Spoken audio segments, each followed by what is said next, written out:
Greetings guys and girls and fellow gamers, my name is Just4Kickz and welcome to Just For Kickz, where we take a game for a spin for a single episode and see how we get on and see how you like it. And if you really love it, we might do more episodes, but the initial intent is a single episode and let's have some fun. In this episode we're going to look at Chronicle Runescape Legends. Okay, let's start by looking at the different options that are presented to us. So let's start with the store. In the store you can buy booster packs. They give you probably, I think, about 5 cards. If I remember correctly, you get copper coins through quests that you can purchase with 1,000 copper coins, a basic booster pack. Copper coins can be earned as a set in daily quests, as you can see here. Now, some daily quests, unless you, I suppose, you play 24/7, probably won't be completed in a day that easily or that casually, yeah? So, but anyway, so every day you get a bunch of quests and you can complete them. See here, you can earn probably 100 and 150 to just over 350 copper coins a day if that's what you want to do. And which means 2-3 days and you can buy your booster pack, or basic booster pack. Now then have the secondary currency called platinum. I'm not sure why they needed it, but they felt the need for a secondary currency. So the secondary currency can be purchased with real money. So 150 platinum are costing €2.69. I don't know what the equivalent is in dollars in this game. I have no idea if they just exchanged the currency symbol and it's $2.69 as well, or if it's a current version. So I would say approximately $3. Okay, so 150 platinum is €2.69, which would convert into approximately $3. But again, don't take my word for it. I don't know how they changed that when you actually play it in your currency. 1,200 platinum are €13.49. 3,300 platinum are €31.99. So you're gonna pay a real hefty amount then for getting 50 cards, the 2,800 platinum. So I'm not opening the store where you can buy it because it's actually opening the Steam overlay and it's going through Steam, and I don't know if my recording software can actually pick that up. So I'm not going to show this, so that's why I wrote the prices down and told them to you. So a set of 36 booster cards, 2,270 platinum.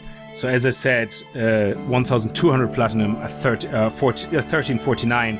So it would cost you about €28, about $35 maybe, something like that. So then you can buy card packs with platinum as well, card backs with platinum as well. As you can see here, they're all very pretty. And that's it, yeah. So let's look at the other options we have. Okay, the next thing we have here is Dungeoneering. I can't go into it, I'm only level 8. I decided to not go to level 15 before I record this because it would take me a little while too long for tonight.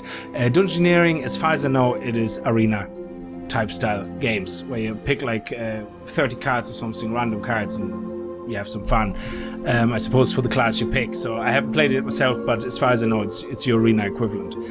Then we have over here, we have my Chronicles, which is showing you statistics for all the characters that you play. So 1, 2, 3, 4, 5 characters are available here.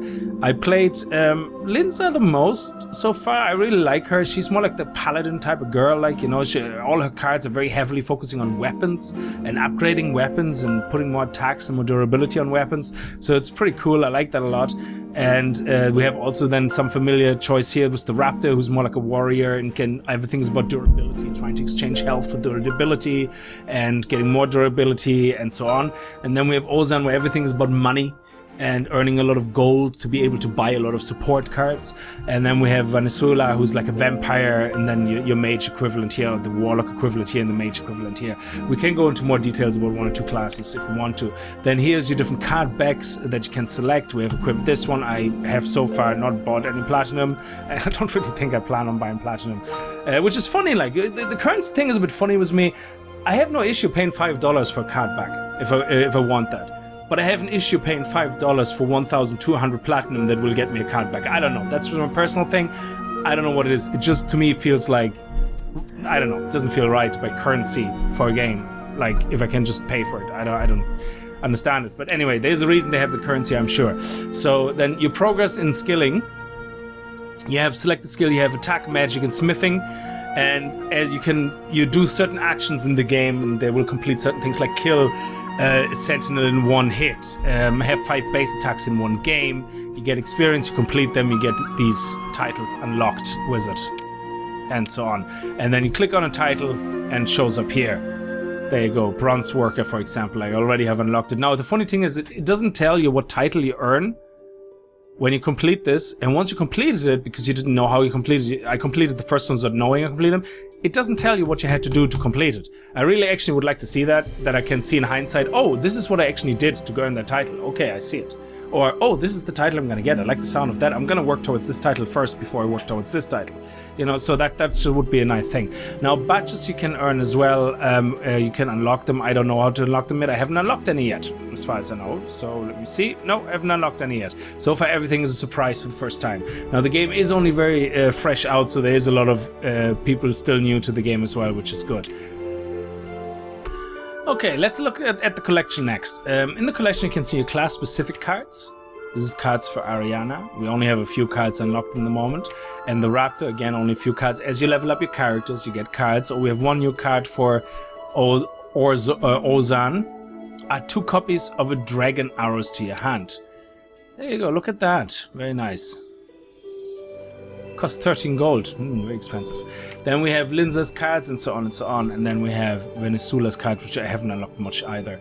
So you have 2 different types of cards. You have support cards, which you spend gold on to get the reward they present. So here's the cost of the card, and here is the reward of the card, which is in this case 1 extra base strength. Once we start playing the game, it will make a lot more sense when you see it. Then you have monsters. Monsters have the health on the top right, the damage they will do to you if they get a chance to hit you, and a chance to hit you, exactly.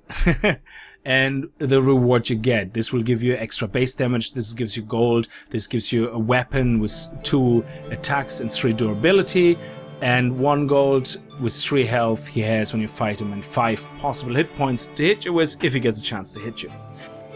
Okay, next let's look at the gameplays that you can do. You can have your solo play where you can practice the strategies. They have built up here 3 different types of solo plays. You can do your bronze solo play, which means the enemies in a specific difficulty rating, and then have your silver and respectively your gold. And they get more higher and higher, more difficult, but you play in the AI.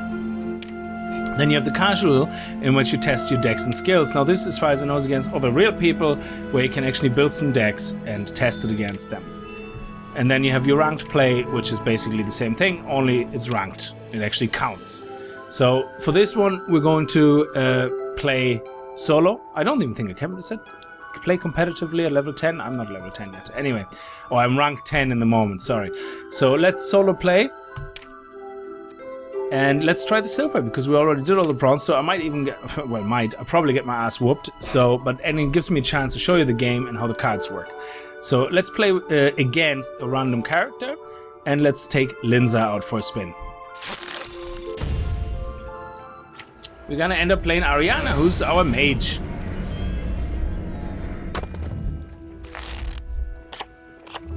Okay.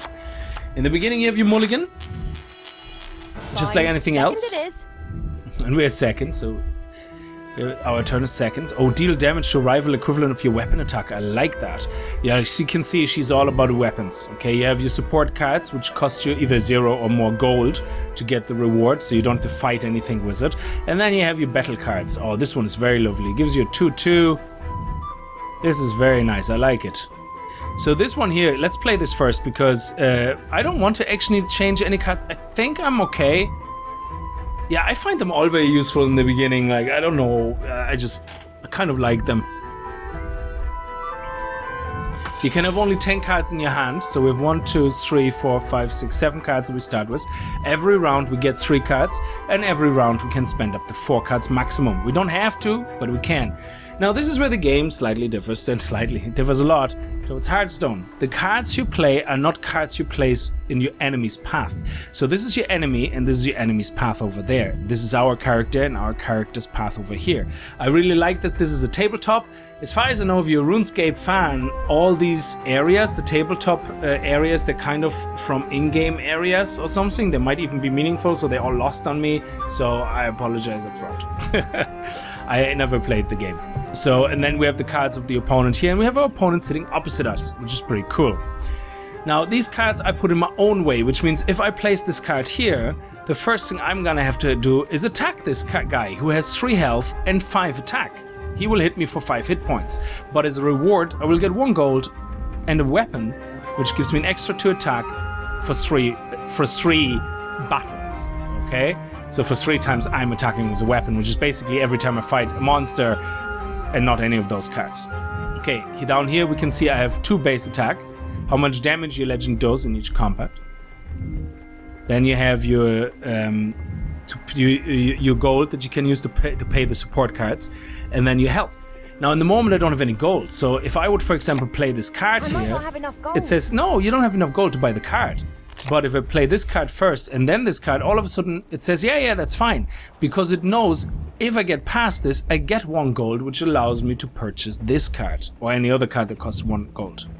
This one here I won't be able to do. Now I can still play it, but it says I don't have enough gold. It just would be a waste. Now it warns me, which is really nice. Now I'm gonna start with that, which means after that round, my attack power will be at 3, which means we can make short work of this guy getting a better weapon, which does 2 attack with 3 durability, which means we then have an attack of 4, which is still not 5, so we're not gonna play this card yet.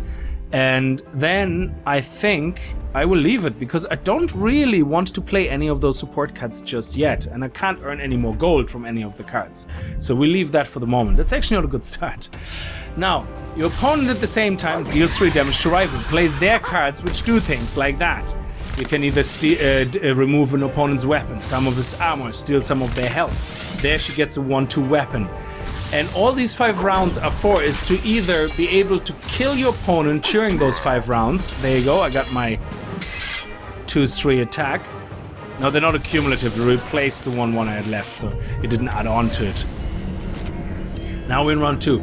Now the aim is that either you kill your opponent through during any of the 5 rounds, or in the end when the 5 rounds are finished, these stats become very, very, very important, because you're going to go head to head with your opponent. So when we finish and the 5 rounds, nobody got killed, say right now we would be finished and we would be getting past the 4th card and it would be the last round, I would sit here and whoever is first hits first. So she would hit me first for 3 damage, I would hit her back for 4 damage, then her card is gone, she would hit me for 2 damage, I still can hit her twice for 4 damage. So you can see how turn by turn then I would probably win in this, even though she has 3 more health, because I can hit her more and harder for a few more turns.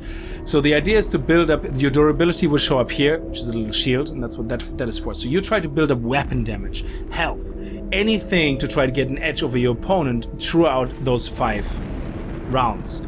That either you kill your opponent before or get to finish him off in the end.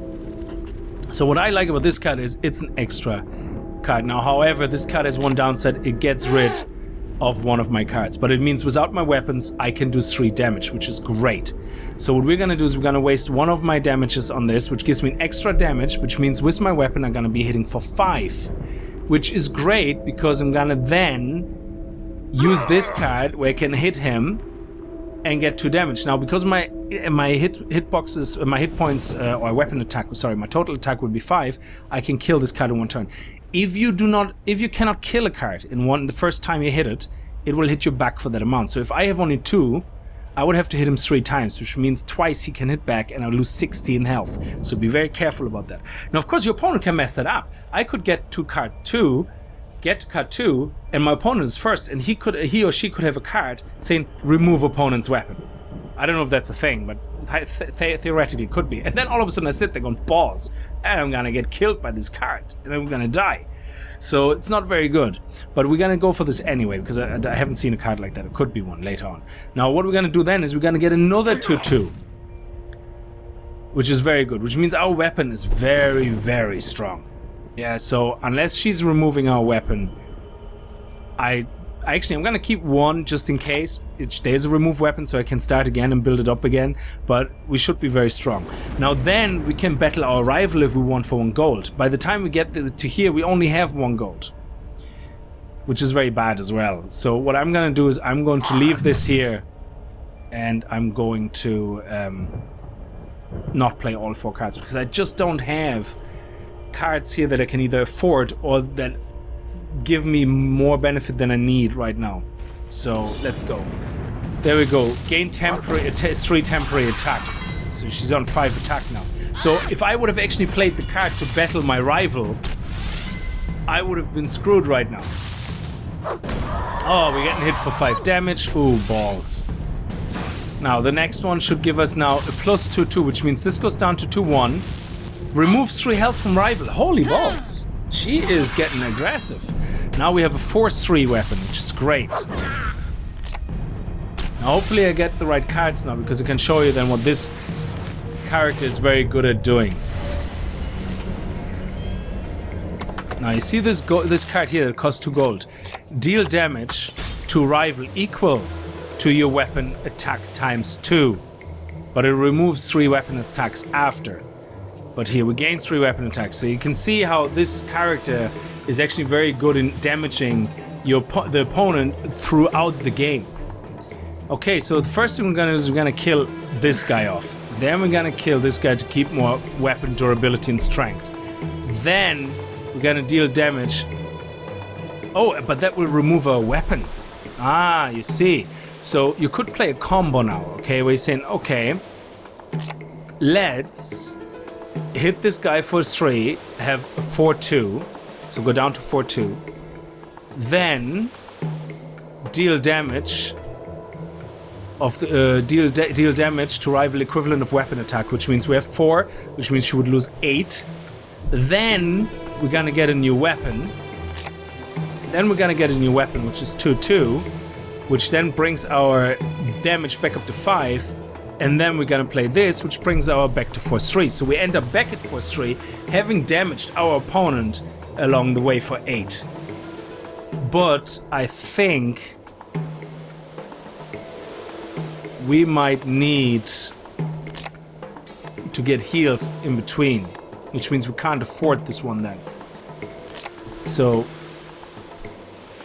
which means we probably should remove our weapon then in the end. And then we need some gold. Hopefully we're gonna get some gold. No, let's not remove the... Will we remove the weapon? No, we'll leave that for the first turn in the next round. Okay, yeah, let's do that. So let's heal up because we need the health, and let's give her a good smack in the head. Okay, remove 2 health, draws 3 cards. Wow. Okay, so she losing 2 health. She goes down to 28. He gets 3 gold. But you can see now how the game becomes more planning ahead than trying to deal with the current situations. There we go. Now, boom! We hit it for 8, which brings it down to 20, which is basically our level of health. Oh, spent weapon and gained 5 gold. Oh, wow. So she gave a weapon up for 5 gold. The cards get destroyed too fast on screen, and it's really painful because you can't see what it was. I wish there would be a little thing here that tells you what was played or what was lost. I hope they will add that in the future, because one of the things I love about Hearthstone is that if something happens really quick, like just now, I can go, oh, what was that? And I can hover over it and see, oh, okay, that card actually exists, and that's how much it costs, and that's what I played. Anyway, so the difference for me between this and Hearthstone is, in Hearthstone I find myself a lot dealing with the current situation, as in, while you plan ahead and while you're trying to keep some cards, to synergize better, like if you play Frost Mage, you're trying to keep that, Ice Frost and all that stuff, like to do the 15, 16 damage in the end, in the last turn, like to just go pow, I've seen this before, it played it against me many times, my health gets set to 15, then all of a sudden it's like frozen or something, and then, ice lands and boom, boom, boom, I just get completely killed.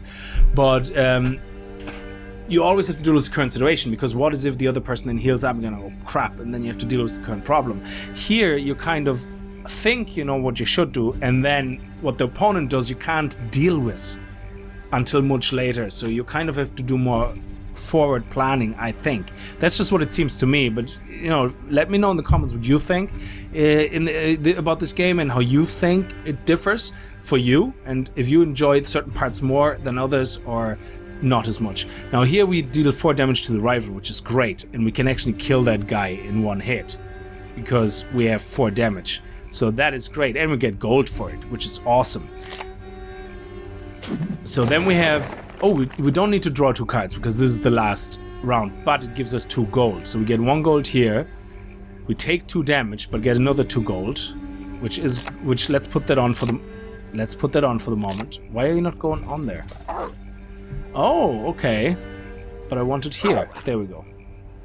Oh, we can only place 3 cards in this one. Interesting. That is interesting indeed. Oh no, there's the 4th. Sorry, I thought that was for the opponent there for a second.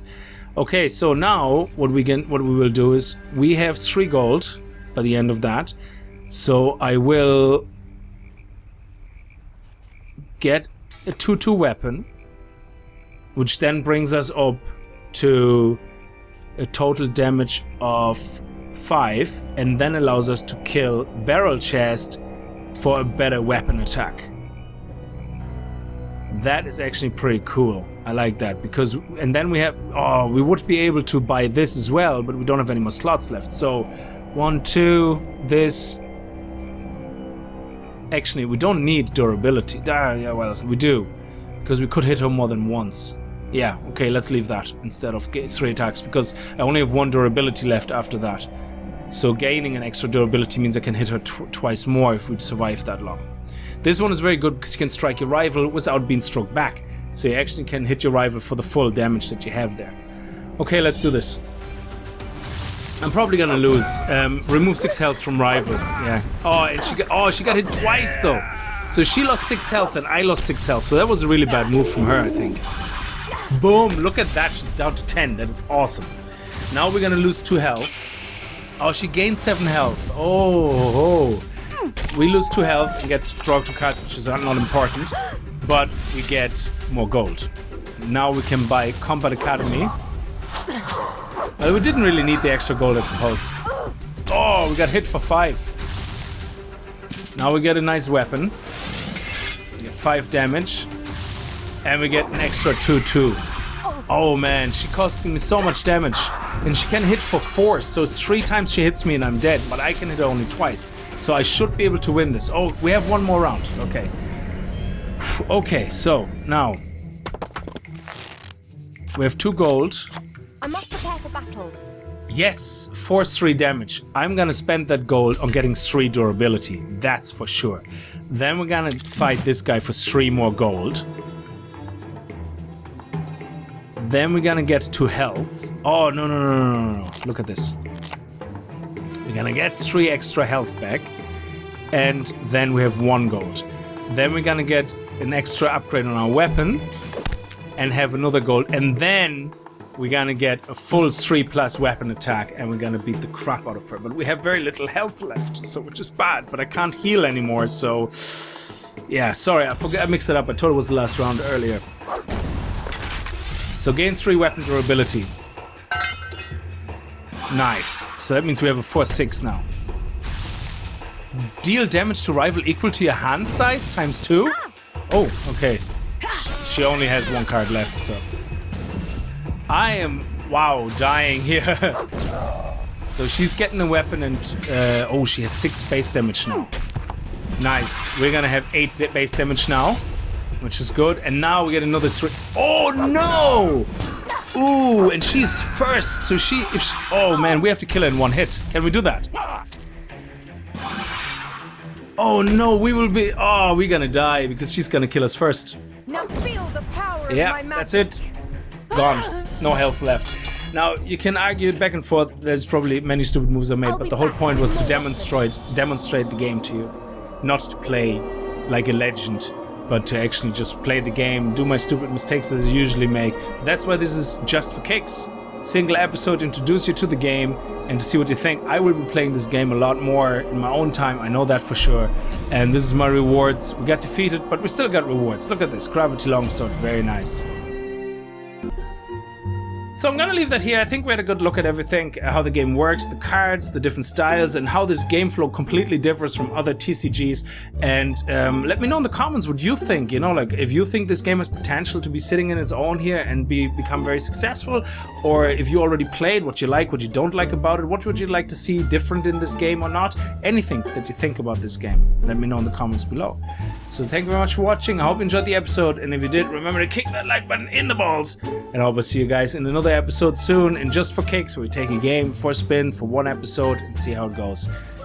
Until next time, and as always, viel Spaß and happy gaming.